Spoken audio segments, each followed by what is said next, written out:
One of the things that happens in business, probably anything that where you have an ongoing program and something is underway for a number of years, is you develop certain things that you're managing to. Like, let's say the typical case would be a metric, and that metric isn't the real underlying thing.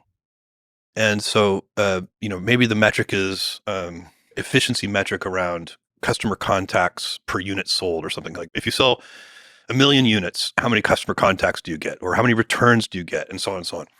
And so what happens is a little bit of a kind of inertia sets in where somebody a long time ago invented that metric. And they invented that metric. They decided we need to watch for, customer returns per unit sold as an important metric. But they had a reason why they chose that metric, the person who invented that metric and decided it was worth watching.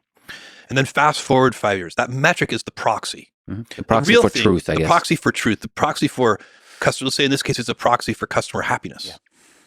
Yeah. But that metric is not actually customer happiness. It's a proxy for customer happiness. The person who invented the metric understood that connection.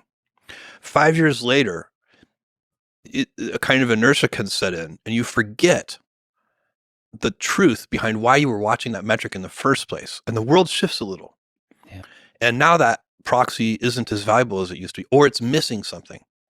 And you have to be on alert for that. You have to know, okay, I don't really care about this metric. I care about customer happiness. And this metric is worth putting energy into and following and improving and scrutinizing only in so much as it actually affects customer happiness. And so you got to constantly be on guard. And it's very, very common. This is a nuanced problem.